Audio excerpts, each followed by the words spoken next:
Good afternoon, Professor. Good afternoon, students. Today I'm going to present of Capstone project.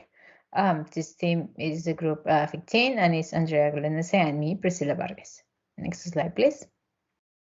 Today we're going to present different topics. We are going to introduce our project. We are going to tell you a bit about our sponsors project and how to comply with the knowledge areas of the PIN book, our recommendations of what we find while doing this work, what we learned during this project, and a future advice for the next students of the Capstone course. Next one, please. Our project. What we did was an audit that was going through all the knowledge areas, and this comparing with what the sponsor did while managing the project and learning about all the ups and downs while managing a project in real life experience. Next one, please. Our process. We have different phases during this audit. We started by looking for a sponsor, by networking, going to LinkedIn and mailing people that was belonging to the PMI. We plan ahead. We make a schedule with all the interviews, the future interviews, and the deliverables we have to submit for this assignment. Then we have interviews with sponsor and we submit the deliverables, and then we control and monitor by incorporating the feedback from a teacher to this audit. And the closing phase was getting the approval from the sponsor to the final audit and receiving his feedback for Andrea and me. Next one, please. Our sponsor project was incorporating team lights to a building in Connecticut. These lights were the functionality of performing light shows, as thematic light show as Christmas or Halloween, and this was for special occasions too. Next one, please.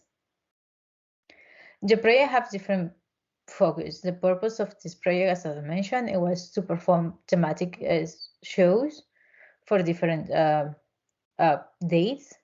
The original scope was 5 different thematic shows. This changed during the project because then the client wanted to add more teams and more shows to the lights. The budget for this project was controlled by the contract, as it was speculated that any additional or change in the scope was going to increase the budget with approval from the client. And also the schedule was management like that too. And the project was delivered on time. Next one, please.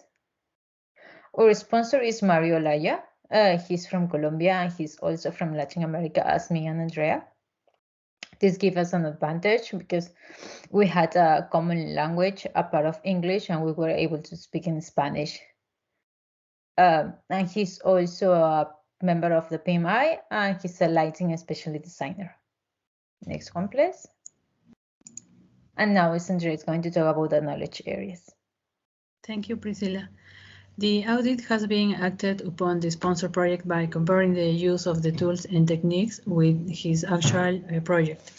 The majority of the scores for the knowledge area compliance is about 70%, and the overall score for the project compliance is 72%. So we can deduct that about 3/4 of the tools and techniques from the PEN book were used by the sponsor. And for the triple constraint, we have a 54% for the scope, a 71% for cost, and a 73% for schedule compliance. Our key findings. We have identified that the most recurrent tool for all the knowledge area is the use of the expert judgment and what we can call the PMIS, although the sponsor refers to this as the company's database. We can say that the combination of data, information, and expert judgment plus the critical thinking are the most important assets for a company best practices. We also noticed that the interpersonal and team skills, along with meetings, were the least used tool. Key recommendations. Ask inputs. From the team project, ideas can provide extra points of view to solve problems or improve work or processes. include feedback. Being flexible and including new ideas from team members and stakeholders can be beneficial for the company. And meeting regularly among areas within the company can improve communication to achieve common goals. Lesson learned. Communication is key for understanding. Also, a common language is an extra helpful tool. As Priscilla mentioned before, we are from Latin America and our sponsor is from Latin America too. So we have a common language and we communicate in Spanish and English, and it was very helpful when we weren't able to communicate something, we translated to the other language. Also, ask about the person's point of view, not only for the project. We ask our sponsor for his point of view on not only how he managed his project, but how he managed projects in general. And we learned that we have to be mindful about time and schedule. As we all have in different time zones, we have to find a common ground where to find and at what time. Also, preparing advance with much time ahead, we learned that we have to schedule our meetings about 2 weeks prior to the meeting to be able to put that in our calendars, and to be flexible and have a plan B, as not always things come the way you want. So you have to have a plan B in case you have problems with your internet, or maybe you can meet when you want to meet, etc. And what's our advice for future students? It is very important to engage your sponsor. Their support and feedback are key to your project success. You have to find a sponsor you have common things with, so he can relate to you and help you and mentor you through all the semester. Also, it's very useful to find common points with your sponsor and share not only work-related experience, but professional advice. So you have to, it is very useful that you find a common ground with your sponsor, and that you engage with him, and you keep connected through LinkedIn and other social media, so you can keep asking for his advice in the future.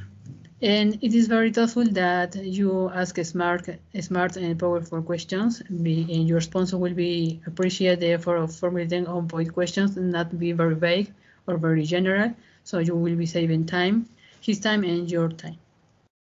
That's all for us. Thank you very much. Have a good day.